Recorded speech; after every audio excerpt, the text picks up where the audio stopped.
But you, Daniel, shut up the words, and seal the book until the time of the end. Many shall run to and fro, and knowledge shall increase. The end of the world. Will it ever happen? If so, when? This is one of the most important and mysterious questions of all time. The biblical prophet Daniel clearly predicted that just prior to the end of the world, we'd witness a dramatic increase in knowledge. Has it happened? Consider, for instance, how dramatically modes of transportation have changed in recent times.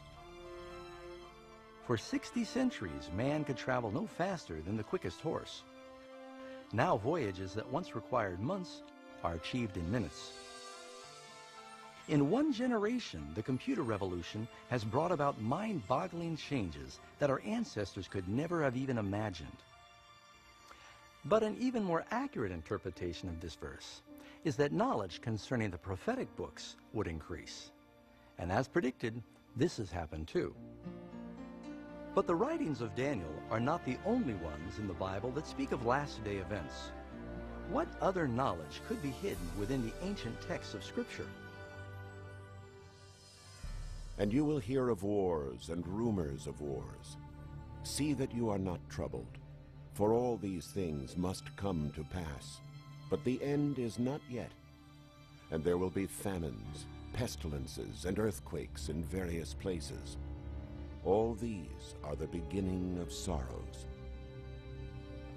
One can quickly look around the globe and see that both political and natural forces have made the modern world an increasingly dangerous place to live.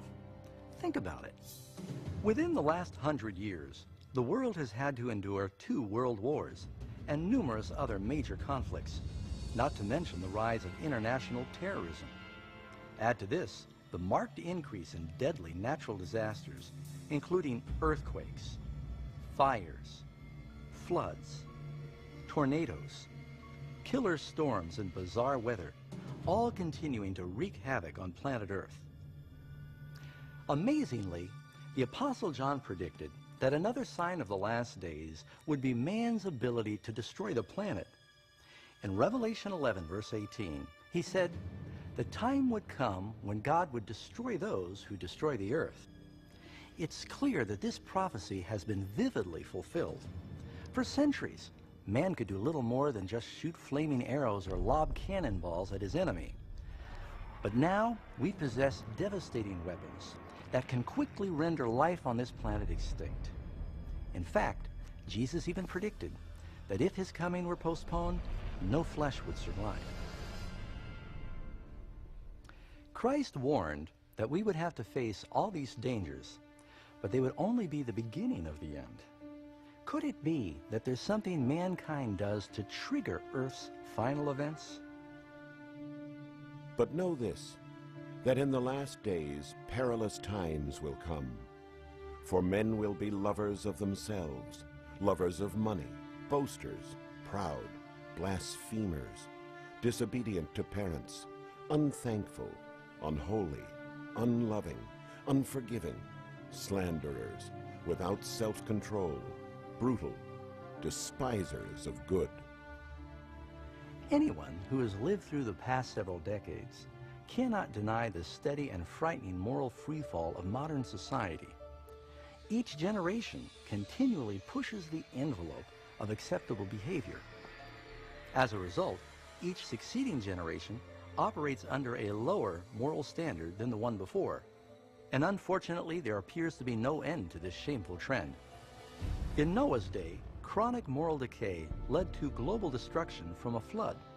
In Lot's time, the perverted depravity of Sodom and Gomorrah led to the annihilation of these cities by fire from heaven.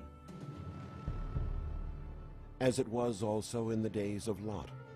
They ate, they drank, they bought, they sold, they planted, they built. But on the day that Lot went out of Sodom, it rained fire and brimstone from heaven and destroyed them all. Even so will it be in the day when the Son of Man is revealed. And so in our day, could it be that rampant immorality and perversion will once again call down judgments from heaven? Along with society's moral decline, the Bible also warns that in the last days there will be a dramatic rise in spiritualism and the occult. Now the Spirit expressly says that in latter times some will depart from the faith, giving heed to deceiving spirits and doctrines of demons. The practice of communicating with the dead, long forbidden by the Scriptures, is fast becoming acceptable even in modern churches. Television programs and movies featuring witchcraft and the occult themes have become extremely popular, especially among the young people. In spite of all this rampant spiritualism and immorality, the Bible teaches that where sin abounds, grace abounds even more. And so one exciting bright spot of the last days is Jesus' promise that just before his return, the gospel would go to all the world. And this gospel of the kingdom will be preached in all the world as a witness to all the nations, and then the end will come. The once seemingly insurmountable task of communicating the gospel to the four corners of the earth is fast becoming a reality. Through missionaries, books, tapes, satellite broadcasts, and the internet, the gospel work is fast accelerating around the world. The message of salvation has never had wider distribution than today. The Bible reveals that we are obviously living in Earth's final days. The increase in knowledge, global instability, moral decline, and the explosive interest in the occult all testify that the end is near. The final signs are fast being fulfilled. But there's more. The Bible also warns that it is these opposing forces of good and evil that will ultimately bring the world to the battle of Armageddon. At some point soon, some unknown global crisis will plunge the entire planet into the most terrifying events the world has ever seen. For then there will be great tribulation, such as has not been since the beginning of the world until this time, no, nor ever shall be. What catastrophe will trigger this final crisis, and when will it happen? Could it be some devastating act of terrorism? Some international economic crash? Maybe even an earthquake, asteroid, or some other cataclysmic event?